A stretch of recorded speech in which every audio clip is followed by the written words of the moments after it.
अस्सलामुअलैकुम, welcome to फ़ख्र स्टेम्सवेयर। आज के इस लेक्चर में हम डिज़ाइन कैश पर सिंपल सा प्रॉब्लम करेंगे to elaborate these terms offset bits, tag bits and valid bit. यहाँ पर हमारे पास मेन मेमोरी के कुछ ब्लॉक्स गिवन हैं और सीपीयू के पास ये इंस्ट्रक्शंस हैं जिनको वो एग्जीक्यूट करेगा, क्योंकि सीपीयू डायरेक्टली डाटा लेता है कैशे से। लिहाजा अब हम देखेंगे कैशे को कैसे डिज़ाइन करना है अगर हमारे पास ये इन्फॉर्मेशन हो। जो बी है ये ब्लॉक साइज होता है जो कि 4 बाइट्स का है और कैशे की जो टोटल कैपेसिटी है वो 8 बाइट्स है। और हम कौन सा मेथड यूज कर रहे हैं? Directly map. इसका मतलब है कि कैशे में जितने ब्लॉक्स होंगे उतने ही सेट्स होंगे। तो सोल्यूशन में सबसे पहला स्टेप क्या होगा कि हमने इस मेमोरी एड्रेस को बाइनरी में लिखना है। अगर आपको बाइनरी में ही ऑलरेडी एड्रेस गिवन है वेल एंड गुड, नहीं तो जो भी आपको सिस्टम में एड्रेस गिवन हो आपने उसको पहले कन्वर्ट करना होगा, क्योंकि हेक्साडेसिमल के अंदर है। तो हमारे पास 09 को कैसे लिखेंगे? टेट्रा 0 और फिर 9 को लिखेंगे 1001। ये हमारे पास 8 बिट का एड्रेस है। अगर 3 कैरेक्टर्स होंगे तो 12 बिट का एड्रेस हमारे पास हो जाएगा। तो सबसे पहला काम हमने ये देखना है कि हमारे पास ऑफसेट बिट्स कैसे फाइंड होती हैं। ऑफसेट बिट्स डिपेंड करती हैं ब्लॉक साइज के ऊपर। हम ब्लॉक साइज का log 2 ले लेते हैं, यानी हमारे पास जो ऑफसेट बिट्स हैं ये हमारे पास फार्मूला होता है कि हम ब्लॉक साइज का log 2 ले लेते हैं। और b की हमें क्या वैल्यू गिवन है? 4 गिवन है। हम सिंपली पुट कर देंगे, यानी नंबर ऑफ ऑफसेट बिट्स 2 आ जाएंगी। ये जो एड्रेस है तो ये जो राइट मोस्ट 2 बिट्स हैं ये हमारी ऑफसेट बिट्स हैं। ऑफसेट क्या बताएगा कि कौन सा बाइट हमने एक्सेस करना है। देखें 09 में अगर हम यहां पर देखें तो हमारे पास कौन सी वैल्यू पड़ी है? 98। ये कौन सी बाइट बनती है? ये इस ब्लॉक की पहली बाइट है, यानी 00 लोकेशन पर, 00 इंडेक्स पर, फिर 01 इंडेक्स पर, 10 पर और 11 पर। At the end of day processor के पास AL रजिस्टर के अंदर 98 स्टोर होगा। ये सेकंड बाइट है। ये सेकंड बाइट कहां से पता चलेगा? इन ऑफसेट बिट से पता चलेगा। देखिए ये 01 है। 01 का मतलब जो इस ब्लॉक की दूसरी बाइट है ऑफसेट बिट्स, उसको पॉइंट आउट कर। नेक्स्ट हमने निकालना है सेट बिट्स या इंडेक्स बिट्स। तो सेट बिट्स निकालने के लिए हमें नंबर ऑफ सेट्स चाहिए, और क्योंकि हमें पता है डायरेक्टली मैप्ड कैशे है तो जितने ब्लॉक्स होंगे उतने सेट्स होंगे। तो अगर हम ब्लॉक्स फाइंड कर लेंगे तो सेट्स फिर हम इजीली फाइंड आउट कर सकते हैं। तो नंबर ऑफ ब्लॉक्स कैसे फाइंड करते हैं? नंबर ऑफ ब्लॉक्स को हम कैपिटल B से डिनोट करते हैं, and that are capital C cash capacity divided by block size. तो ये हमारे पास 8 बाइट है और ये हमारे पास 4 बाइट्स है, तो नंबर ऑफ ब्लॉक्स हमारे पास 2 आ गया। क्योंकि डायरेक्टली मैप कैशे है तो जितने ब्लॉक्स होंगे उतने हमारे पास सेट्स आ जाएंगे। बिकॉज जो नंबर ऑफ सेट्स का फार्मूला हमने पढ़ा था वो हमारे पास ये था capital S is equal to capital B over N।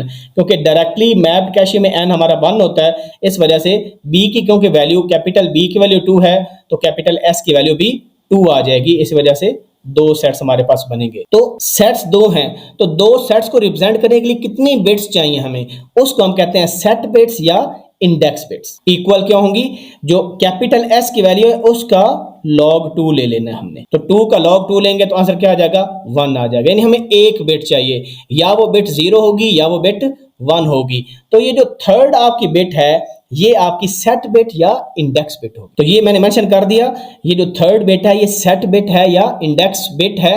और जब कैशे हम बनाएंगे जो कि ग्रिड होगी, एक 2D एरे की तरह में नजर आएगी, उसमें ये इंफॉर्मेशन हम स्टोर करेंगे। अब उसके बाद जो रिमेनिंग बिट्स आपके पास रह गई, यानी ये देखें कितनी बिट्स रह गई? 5 बिट्स रह गई हमारे पास। ये बिट्स यूज होंगी टैग बिट्स के नाम से, ये कैशे में स्टोर होंगी। ये जो टैग बिट्स हैं ये कैशे हिट रेट में बड़ा क्रूशियल रोल प्ले करती हैं। जो कैश कंट्रोलर होता है वो जो टैग बिट्स हैं, जिस तरह लेट्स सपोज ये 5 आपके पास टैग बिट्स हैं, इनको कंपेयर करेगा जो उस लोकेशन पर पहले से टैग बिट्स पड़ी होंगी। अगर ये मैच कर गई तो ये हमारा कैशे हिट होगा। तो फिर क्या करेंगे? इस मेमोरी लोकेशन में जो ब्लॉक पड़ा है वो हम लोड नहीं करेंगे, क्योंकि वो वाला डाटा एलिमेंट पहले से ही कैशे में लोड होगा। तो अगर ऐसा हो कि ये वाली टैग बिट्स जो पहले से पड़ी है टैग बिट्स उनसे मैच नहीं करेंगी तो कैशे मिस होगा।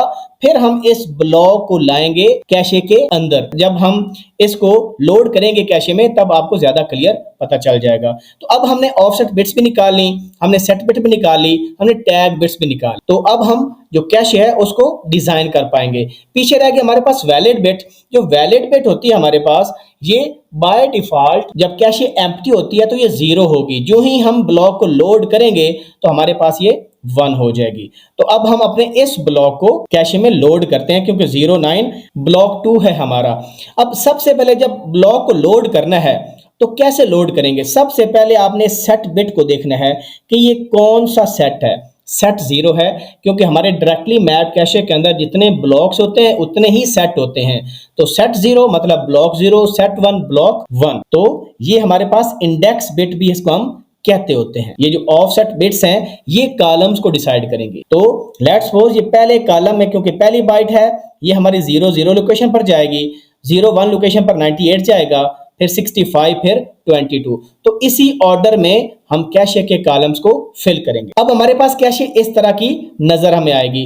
बाय डिफॉल्ट वैलिड बिट्स हमारे पास 0 है क्योंकि कोई डाटा लोड नहीं हुआ। हमारी सेट बिट 0 है, इसका मतलब है हमने इस रो में जाना है, यानी ब्लॉक नंबर 0 में जाना है। सेट अगर 0 है तो ब्लॉक भी 0 है। और उसके बाद ये ऑफसेट बिट्स में हमने वो डाटा प्लेस करना है जो अभी हमने यहां पर देखा इस ऑर्डर में 57, 98, 65, 22। तो ये मैंने प्लेस कर दिया क्योंकि पहली जो बाइट होती है वो 00 लोकेशन पर, सेकंड बाइट 01, 10 एंड 11। पीछे जो 5 बिट्स हमारे पास रह गई वो टैग बिट्स की होंगी जो कि ये हमने यहां पर निकाली हैं, टेट्रा 0 और 1। तो ये जी हमने जो पहला एड्रेस था उसके हिसाब से कैशे को फिल कर लिया। अब हमारे सीपीयू को क्या रिक्वायर्ड था? सीपीयू को रिक्वायर्ड था एल में क्या वैल्यू आनी चाहिए, क्योंकि ऑफसेट बिट हमारे पास जो निकली वो 01 थी। तो 01 पर देखें कौन सा एलिमेंट पड़ा है, 98। तो कैशे कंट्रोलर इस बाइट को दे देगा सीपीयू को। तो एल में 98 आ गया। जो एक और चेंज आपने करनी है कि जब डाटा आपने लोड कर दिया कैशे के अंदर, आपकी जो वैलिड बिट होगी इसको आप 1 कर देंगे। तो वंस आपका डाटा, आपका ब्लॉक लोड हो गया कैश की लाइन पर या उसके ब्लॉक नंबर पर, तो उसके बाद वैलिड बिट को आपने 1 कर देना है। इसका मतलब है ये डाटा हमारा वैलिड है, रेलिवेंट डाटा है।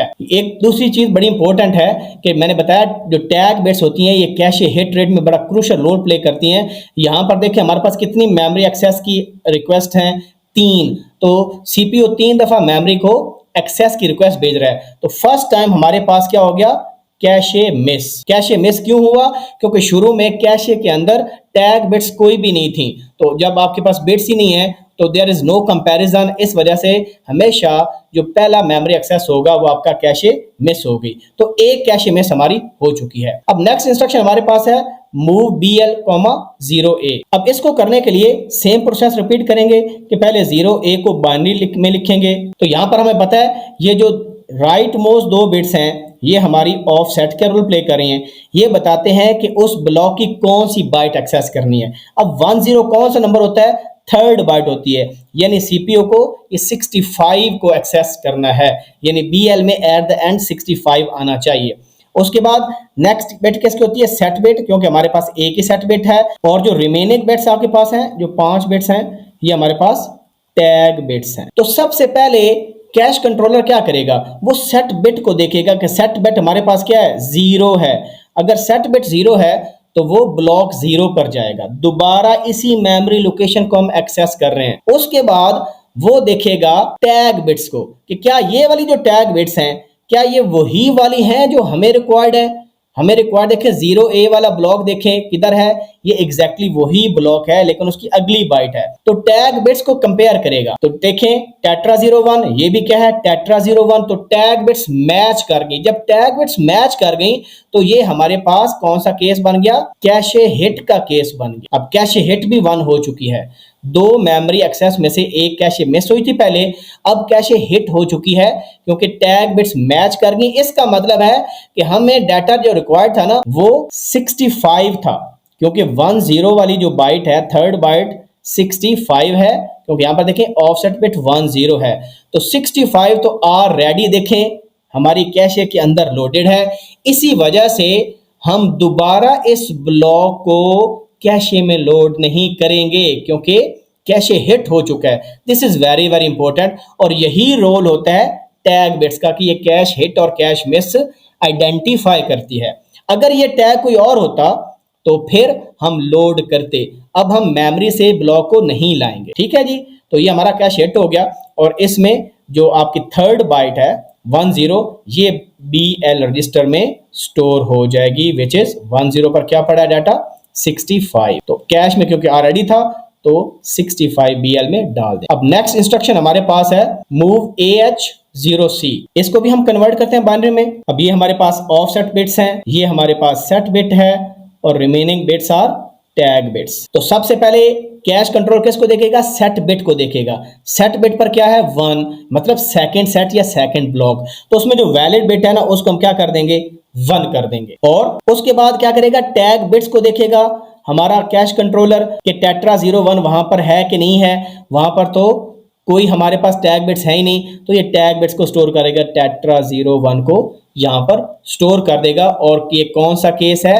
ये कैशे मिस का केस है, क्योंकि हमारे पास ये वाली टैग बिट्स सेट 1 में नहीं थी। तो हमारी 2 कैशे मिस हो चुकी हैं, एक शुरू में हुई थी और एक अब हो चुकी है। नेक्स्ट अब क्या करेंगे? हम ऑफसेट बिट्स को देखते हुए उस ब्लॉक को लोड कर देंगे कैशे के अंदर। तो 0C एड्रेस कहां पर मौजूद है? हम रैम में देखेंगे तो ये 0C हमारे पास मौजूद है। तो ये वाला ब्लॉक हमें चाहिए। ये इसकी फर्स्ट बाइट है तो 66 पहले आएगा, फिर 8, फिर 55, फिर 1। तो ये हमने डाटा उसी तरह लोड कर दिया। अब क्योंकि सीपीयू को जो 00 ऑफसेट था वहां पर वैल्यू चाहिए थी, तो हम क्या कर देंगे? AH में वो वैल्यू मूव कर देंगे, जो कि हमारे पास क्या है? 66।